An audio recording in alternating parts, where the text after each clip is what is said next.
کہ اے سکینہ میں تجھے جانتا ہوں، تو حسین کی بیٹی ہے، تو فاطمہ کی لاڈلی ہے، تو شیر خدا کے گھر کی شہزادی، بتا کوئی حاجت ہو، کچھ کھانا پانی کوئی چیز۔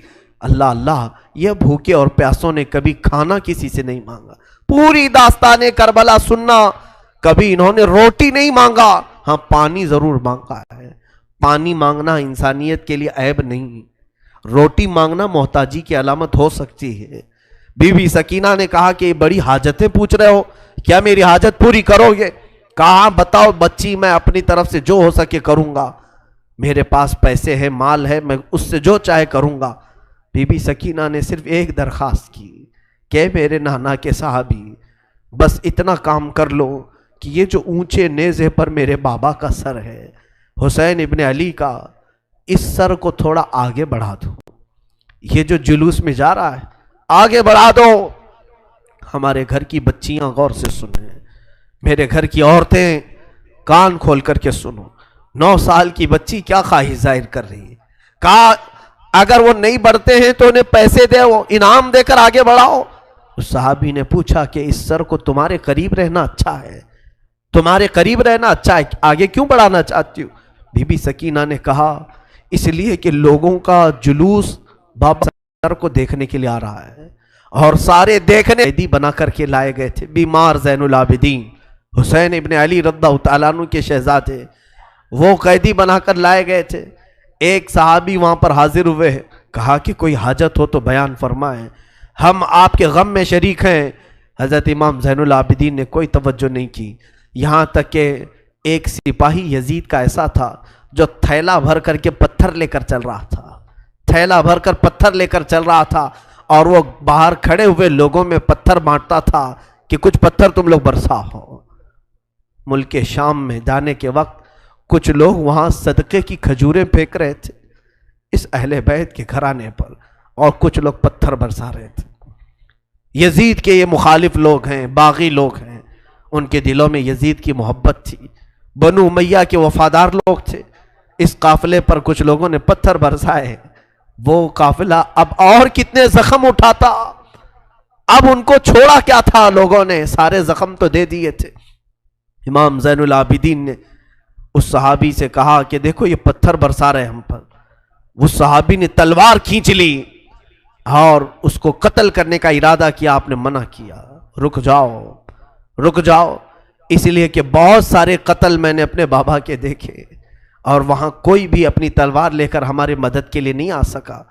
امام زین العابدین کا یہ لٹا ہوا قافلہ یزید کے دربار میں لایا گیا، اور سر امام حسین کو ایک تشت میں رکھ کر پیش کیا گیا۔ یزید اپنے ہاتھ میں چھڑی لے کر مولا حسین کے لبوں پر مارتا تھا اور کہتا تھا حسین تمہاری جوانی ختم ہو گئی، کاش تم میری بیعت کر لیتے تو تم زندگی سے ہاتھ نہیں دھوتے، اور کبھی میں نہیں چاہتا کہ تمہارا قتل ہو جائے۔ اس نے جھوٹے الفاظ میں لوگوں کو اس طرح ورغلایا۔ سیدہ زینب نے وہاں پر ایک جرأت مندانہ خطبہ دیا تھا، مولا حسین کی سگی بہن یزید کے دربار میں خطبہ دی تھی، اور اس کے بعد پھر یہ اسیران اہل بیت کو یہاں ملک شام میں چند دن ٹھہرایا گیا اور آزاد کیا گیا، مدینہ طیبہ کے لیے رخصت کرنے کا حکم ہوا۔ یہ لٹا ہوا قافلہ مدینہ آیا۔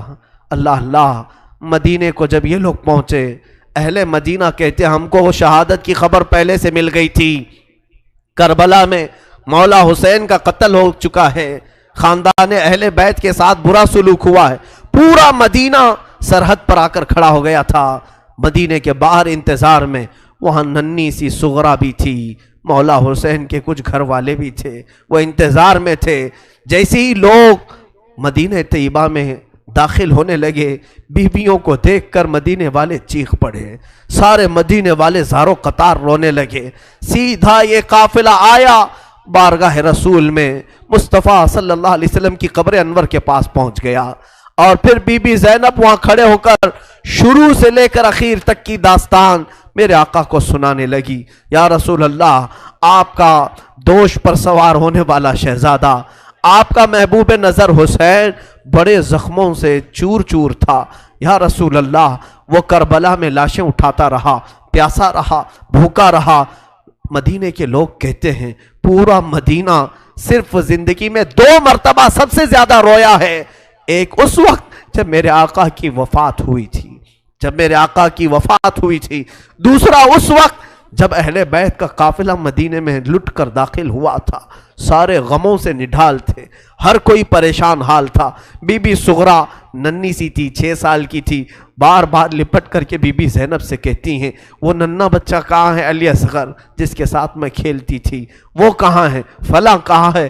بچی کے دماغ میں جتنے یاد تھے سب کو پوچھا کرتی تھی. بی بی زینب کہتی ہیں ہر ایک کے جواب میں جب میں کہتی تھی وہ بھی انتقال کر گئے.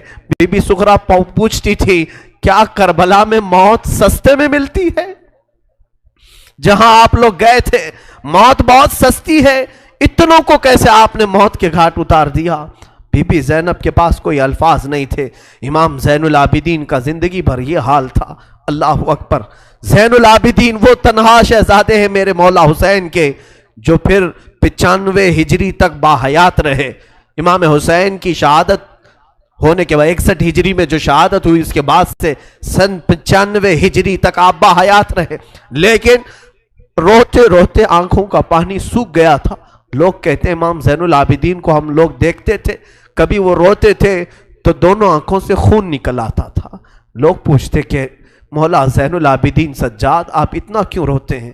کہتے ہیں کیا تم میری ہنسی کی تمنا رکھتے ہو جس کے سامنے اس کے بھائیوں کو، اس کے گھر والوں کو، اس کے باپ کو کاٹا گیا ہے، اس کے گھر والوں کو کاٹا گیا ہے.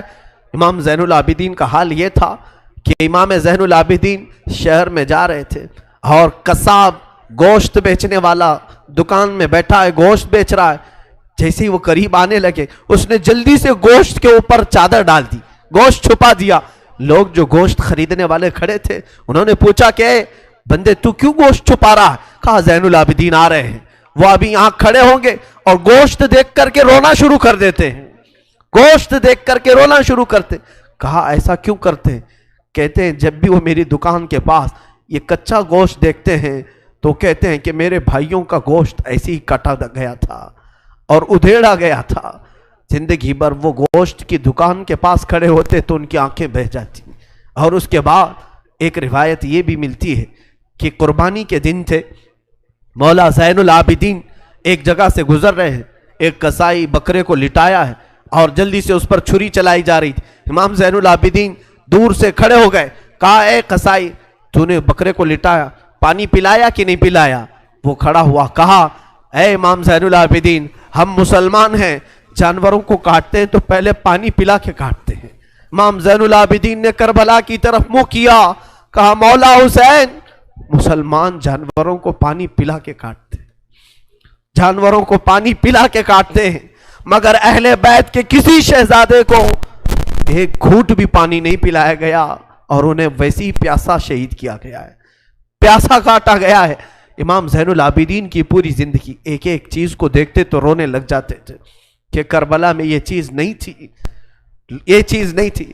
ایک وقت ایسا بھی آیا، کوفہ کا گورنر ابن زیاد، یہ اب اس کے برے دن شروع ہو چکے تھے. میں پھر دوسری تقریر میں عرض کروں گا، زہر کی اذان انشاءاللہ تقریر کے بعد ہوگی. آج سارا مجمع یہاں پر ہے اور انشاءاللہ بغیر نماز پڑھے ہم تو یہاں سے جائیں گے نہیں. اور اذان لوگوں کو جمع کرنے کے لیے ہوتی ہے، جو آلریڈی جمع ہیں پھر انہیں کیا جمع کیا جائے. اذان تو ہم دیں گے انشاءاللہ، صبر کریں. یہ وقت شہادت کا ہے، یہ وقت کربلا کی یاد کا ہے. مولا حسین کے یہ شہزادے امام زین العابدین رضی اللہ تعالیٰ، زندگی بھر آپ کے حالات یہ تھے کہ کبھی کچا گوشت دیکھیں تو رو پڑے، کسی جانور کو ذبح ہوتے دیکھیں تو رو پڑے. ایک بار امیر کوفہ ابن زیاد، اب امیر مختار نام کا ایک شخص جو بدلہ لینے کے لیے بعد میں اٹھ کھڑا ہوا. بعد میں کوفہ میں ایک ایسا شخص ظاہر ہوا جس کا نام مختار ثقفی تھا. اس نے اعلان کیا کہ میں قاتلان حسین کا بدلہ لوں گا، اور اس نے اٹھ کر کے کچھ اہل بیت سے محبت کرنے والوں کو اپنے قافلے میں جمع کیا اور یہ قافلہ بڑھتا گیا یہاں تک کہ خون حسین کا بدلہ لینے کے لیے یزید کی موت کے بعد اس نے ہر ایک کو تلاشنا شروع کیا. شمر کو ڈھونڈا، اس کو قتل کیا، اور اس کے بعد عمرو بن سعد کو ڈھونڈا، اسے قتل کیا. عبید اللہ بن زیاد جو کوفہ کا حاکم تھا، جو جڑ تھا اس فساد کا، اسے ڈھونڈا، اور اس کے بعد 22,000 کا جو لشکر تھا اس میں سے کسی ایک کو بھی اس نے زندہ نہیں چھوڑا، ایک کو بھی نہیں. جتنے وہاں شریک تھے سب کو قتل کیا، سب کو قتل کیا. اور 22,000 کو قتل کرنے کے بعد مختار ثقفی نے یہ اعلان کیا، ابھی میں نے حسین کی ایک انگلی کا بھی بدلہ نہیں لیا، میں حسین ابن علی کی ایک انگلی کا بھی بدلہ نہیں لیا. یزید خائب و خاسر ہو کر مر گیا. اور یزید کی سب سے بڑی ذلت تو یہ ہے، یزید کے بعد اس کا بیٹا معاویہ تخت پر بیٹھا. پہلے دن خلیفہ بنا کر اسے بٹھایا گیا، اس کے بعد 6 مہینے تک وہ گھر سے باہر ہی نہیں آیا. 6 مہینے کے بعد سیدھے لاش باہر آئی بیٹے کی. وہ 6 مہینے کبھی تخت پر نہیں بیٹھا یزید کے. لوگ کہتے تھے کہ معاویہ آپ یزید کے جانشین ہیں، وہ نیک شہزادہ تھا. دیکھیں اللہ کی مصلحت کیسی، صحابی کے پیٹ میں یزید پیدا ہوا، یزید کے پیٹ میں معاویہ، پھر اچھا شہزادہ پیدا ہوا، نیک تھا. اس نے کہا، لوگ جب کہتے تخت پر بیٹھ جائیے تو اس نے اس تخت کی طرف دیکھ کر کے تھوک دیا اور کہا اس تخت پر بیٹھوں جس پر شہزادہ رسول کا خون لگا ہوا ہے، اس تخت پر بیٹھوں جو تخت حسین ابن علی کے گھر والوں سے رنگا ہوا ہے. کبھی اس تخت پر نہیں بیٹھا. اس کی یزید کی سب سے بڑی ذلت تو اسی پہ ہے کہ اس کا خود کا بیٹا اس کے تخت پر تھوک دیا، نہیں بیٹھ سکا. لیکن حسین کا چرچا آج بھی ہے، حسین کے شہزادے گلی کوچوں میں ہر جگہ ہے. سادات کی خوشبو تم محسوس کرو گے آج بھی. حسین ابن علی کے یہ صاحبزادے زین العابدین جہاں پر رہ رہے تھے خیمے میں، تو ایک مرتبہ ایسا ہوا کہ ابن زیاد جان بچاتا ہوا بھاگتا ہوا نکل آیا، کیونکہ مختار ثقفی اس کے پیچھے لگ گیا تھا، اپنے سواریوں کو دوڑا دیا تھا اس کے پیچھے کہ عبید اللہ بن زیاد جہاں بھی ملے اسے پکڑ کر کے لاؤ، اسے پکڑ کر کے لاؤ. تو سب اس کے پیچھے لگ گئے. مختار ثقفی کے ڈر سے عبید اللہ بن زیاد جان بچاتا ہوا بھاگتا ہوا ایک خیمے میں آیا. وہ خیمہ کسی اور کا نہیں، امام زین العابدین کا تھا. وہاں پر پہنچ گیا. آپ قرآن پاک کی تلاوت میں مصروف تھے. مختار ثقفی کے ڈر سے آنے والا یہ عبید اللہ بن زیاد ہانپ رہا تھا، کانپ رہا تھا. امام زین العابدین نے سر اٹھا کر کے دیکھا، کیا بات ہے؟ کہا پیاس کی شدت ہے، اگر تمہارے پاس پانی ہو تو پلاؤ. امام زین العابدین نے فوراً کھٹوری بھری اور پانی دیا. اس نے پانی پیا اور پھر کہا اور پانی ملے گا. انہوں نے اور ایک کھٹوری بھری اور پھر پانی پلایا. اس نے پیا، 3 کھٹوریاں پانی پیا. عبید اللہ بن زیاد یہ سوچنے لگا شاید امام زین العابدین نے مجھے پہچانا نہیں ہوگا. اس نے کہا آپ مجھے نہیں پہچانے ہوں گے شاید. آپ نے چہرہ اٹھایا تو آنکھوں میں خون تھا، آنکھوں میں خون تھا. کہا اے ظالم، تجھے نہیں پہچانوں گا؟ تیری وجہ سے میرا پورا گھرانہ لٹ گیا، میرا پورا خاندان تو نے تباہ کیا، بھوکا اور پیاسا کربلا میں تڑپایا، تجھے نہیں پہچانوں گا؟ تو عبید اللہ بن زیاد بدبخت نہیں ہے؟ تو اس نے کہا جب آپ نے پہچانا تو پانی پلا رہے ہو. امام زین العابدین نے کہا جو تو نے ہمارے ساتھ سلوک کیا وہ تیری فطرت تھی، اور ہم نے جو سلوک کیا ہے یہ اہل بیت کی فطرت ہے، یہ اہل بیت کی شان ہے. ظالموں کے ساتھ بھی پانی پلانے کا سلوک. اسی لیے میرے عزیزو، آج اگر ہمیں کچھ آس ہے، امید ہے، تو رسول کے انہی شہزادوں سے کہ ہماری برائیاں 1000 ہوں گی، لیکن مجھے امید ہے کہ ان حسین ابن علی کے شہزادوں سے اگر قیامت کے دن ایک بار ہم کہہ دیں گے پانی، تو امید ہے کہ یہ اپنے نانا کے حوض کوثر سے ہمیں پانی ضرور پلائیں گے. تذکرہ کرو حسین کا، تذکرہ کرو اہل بیت کا اور علی کے شہزادوں کا.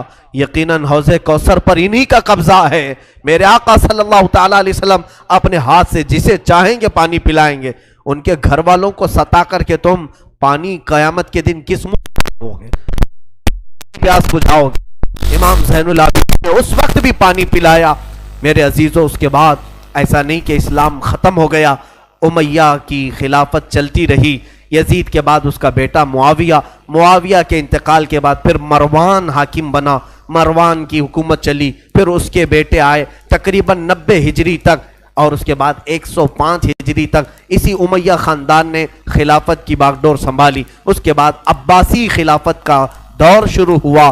جو بنو عباس کہلائے وہ اہل بیت سے محبت کرنے والے تھے. اتنے زمانے تک بھی اہل بیت کے ساتھ برا سلوک ہوتا رہا. امیہ کے پورے جتنے خلفاء آئے انہوں نے اہل بیت کے ساتھ کوئی اچھا سلوک نہیں کیا. امام باقر کے ساتھ، امام جعفر صادق کے ساتھ، امام موسیٰ کاظم کو 12 سال تک قید میں رکھا گیا تھا. ان کو زہر پلایا گیا تھا، کوڑے مارے گئے تھے. یہ اماموں کے ساتھ برا سلوک تقریباً 100 سال تک چلتا رہا. اور ایسا نہیں، رسول کا گھرانہ آج بھی لٹانے پر قربان ہے. آج بھی اگر کوئی بات آ جائے تو دیکھنا رسول اللہ کی جو اصلی آل ہوں گے، اصلی اولاد ہوں گے، وہ قیادت کے لیے آگے بڑھیں گے اور اپنا سر بھی پیش کریں گے.